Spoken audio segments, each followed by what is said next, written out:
1960年代中頃、イギリスではビートルズの世界的成功によりロックンロール、R&B を演奏するバンドが次々とデビューしました。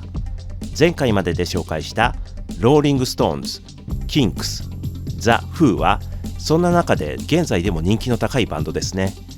しかし他にも本当にたくさん魅力的なバンドがいるので、今回はそんなブリティッシュビートと呼ばれたバンドから忘れちゃいけない10組10枚のアルバムを紹介します。まず1枚目は The Animals、 アニマリズムス。アニマルズはキーボードのアラン・プライスのバンドが母体となり、ボーカルのエリック・バードンが加入した後、1963年にバンド名を The Animals に改めました。バンド名の通り、エリック・バードンのボーカルは野生味があふれています。基本的にはブルース、R&B のカバーを主体にしたバンドですが、有名な朝日の当たる家はアメリカのフォークソングのカバーだそうです。で、このアニマリズムスはサードアルバムで中心人物だったアラン・プライス脱退後に制作されています。そのためか、それまでのポップなオルガン主体の演奏から荒々しいガレージロック的なサウンドに変わっていて、初期アニマルズの中でも一番野生味を感じるアルバムになっています。ザ・ホリーズのザ・ホリーズ。ホリーズは1962年、アラン・クラークとグラハム・ナッシュを中心にイギリス・マンチェスターで結成。当時のブリティッシュビートバンドには雑に分けるとハモリを多用したポップなロックンロールを演奏するビートルズ的なバンドと、ブルース、R&B のカバーを主体にしていかに黒人音楽に近づけるかを競うようなローリング・ストーンズ的なバンドがいたんですが、ホリーズは前者ハーモニーを売りにしたポップな印象のバンドです。これはサードアルバムで12曲中5曲がオリジナル。このオリジナル曲に印象的なものが多いです。特に So Lonely は12弦ギターの響きがどこかエキゾチックで不思議な感じのメロディーでとても好きな曲です。 The Zombies Begin Here。 Zombies は1961年、キーボードのロッド・アージェントを中心に結成。1964年にデビュー曲の She's Not There もヒットし、順風満帆に思えましたが、1966年頃には人気も低迷し、1968年セカンドアルバムのオデッセイ&オラクルの完成と同時に解散してしまいます。このアルバムとシングルカットされた2人のシーズンは有名ですよね。で、今回紹介するのはファーストアルバムの Begin Here です。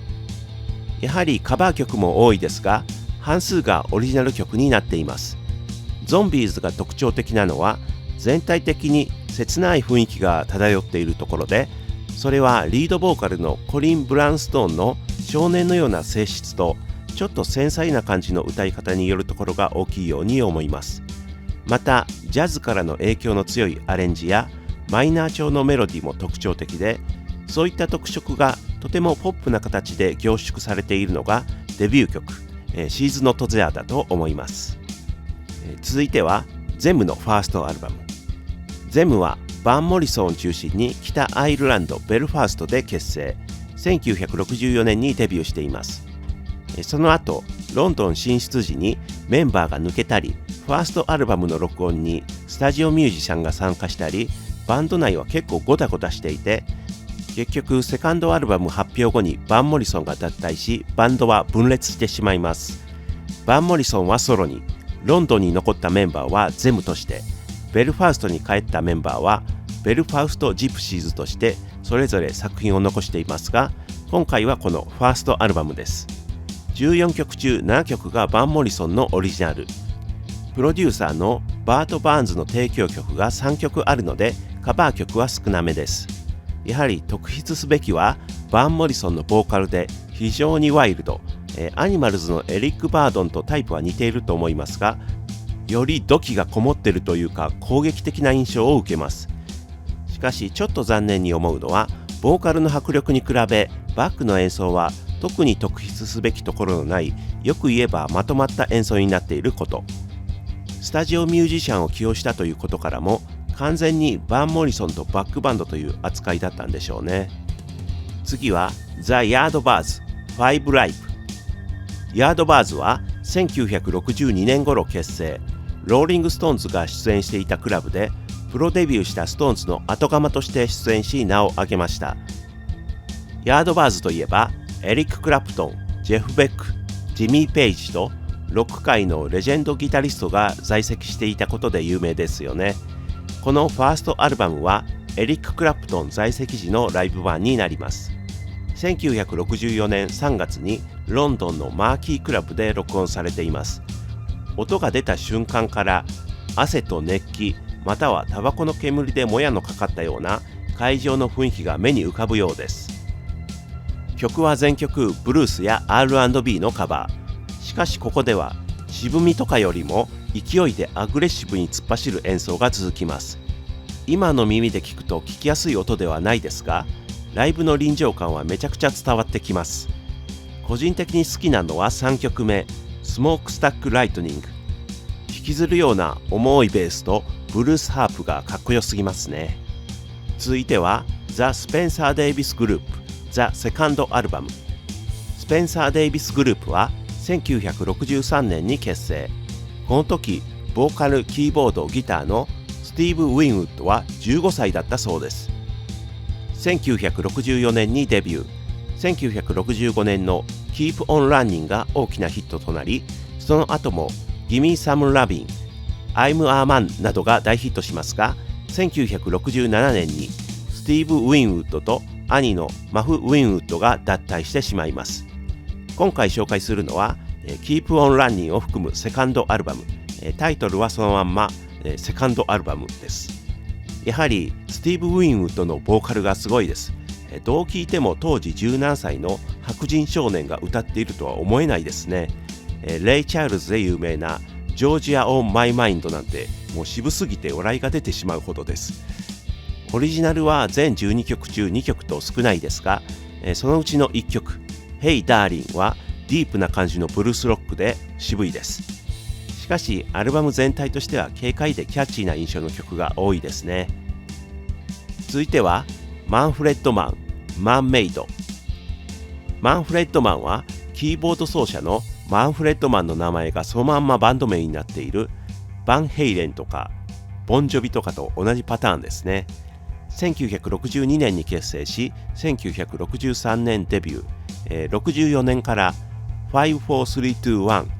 Dua DDDD といった曲が大ヒットし人気バンドになり、メンバーチェンジがありつつも1969年まで活動しました。このマンメイドはセカンドアルバムになります。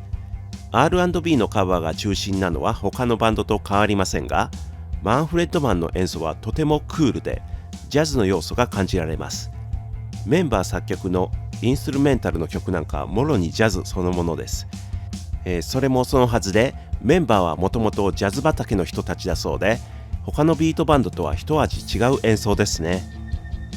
自分はマンフレッドマンは今まで全く聴いてこなかったのですが、たまたまサブスクで聴いてかっこいいってなって最近この CD 買ったんですよね。これからめっちゃハマりそうな気がしています。次はジョージー・フェイム20ビートクラシックス。ジョージー・フェイムは1960年代モッズの聖地と言われたフラミンゴクラブと契約し、ジョージー・フェイム&ザ・ブルー・フレイムズとして活動しました。ファーストアルバムはそのフラミンゴクラブでのライブ版リズム&ブルース・アット・ザ・フラミンゴです。その後イエイエイやゲットアウェイといった曲がヒットしました。今回紹介するのはだいぶ後にリリースされたベスト版なのですが、これは自分がモッズに興味を持った時、20年くらい前でしょうか、買ってみて、その時はピンとこなくってあまり聴かないまま持っていたものなんですね。それがマンフレッドマンがよくって、その流れで近い感じだったよなとか思い聴いてみたら、すごくいいってなって今回紹介する作品に加えました。オルガンを主体にした軽やかなサウンドとジョージー・フェイムのハスキーな歌声がなんというか粋な感じなんですよね。ほぼ全曲カバーだと思うのですが、あまり把握しきれてはいません。特に好きな曲はスイートシングス、シッティングインザパークですね。次はスモールフェイセスのファーストアルバムです。スモールフェイセスは1965年スティーブ・マリオットとロニー・レーンを中心に結成。この時期ザ・フーがモッツのバンドとして人気を得ていましたが、彼ら自身がモッツだったわけではなく、対してスモールフェイセスはメンバーがモッツだったことから、フーに対抗する形で人気が盛り上がっていきました。1965年にレコードデビュー、サードシングルシャラララリーがヒットし、1966年3月にこのファーストアルバムスモールフェイセスがリリースされています。スティーブ・マリオットのボーカルはその可愛らしい感じのルックスとはギャップのあるパワフルなもので、演奏の方も結構激しいです。12曲中7曲がメンバー作曲によるオリジナルです。これは1966年という時代もあるでしょう。60年代も後半に入ってくると、ロックバンドはオリジナル曲で勝負するのが当たり前になります。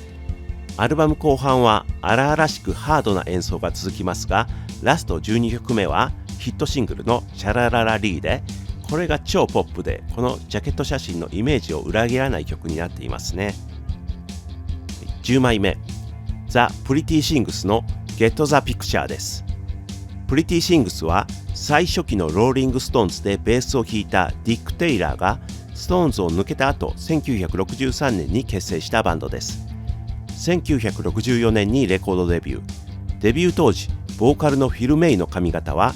イギリスで一番髪の長い男と言われ、ディック・テイラーのヒゲ面も無法者チックで、当時のブリティッシュビートのバンドにはアイドル的側面もあったのですが、プリティシングスは最初からアウトロー的なイメージを持たれていました。売り出す方もその不良性を強調して売り出したようです。セカンドシングル Don't Bring Me Down、 ファーストアルバム The Pretty Things ともヒットしますが、セカンドアルバムリリースの頃にはドラムのビブ・プリンスの気候などが原因でバッシングを食らい、売り上げは落ちていきます。これはそのセカンドアルバム Get the Picture、ビブ・プリンスが参加した最後の作品です。プリティシングスもやはりブルース R&B のカバーから始まりましたが、より荒々しく演奏し、後に元祖ガレージロックと言われました。このアルバムでも12曲中オリジナルは5曲とカバーが多いですが、フォークロック調の1曲目 You Don't Believe Me、 ゴリゴリのガレージロック Buzz the Jerk、 Get the Picture、 怪しげな雰囲気の Can't Stand the Pain と冒頭4曲のオリジナル曲が特にいいです。個人的にプリティシングスは以前から大好きなバンドなんですよね。なのでそのうちプリティシングス単体の紹介動画を作りたいと思っていて、だから今回はちょっと言い足りないんですけど、この辺で切り上げときます。今回は1964年から66年と期間を区切ったんですけど、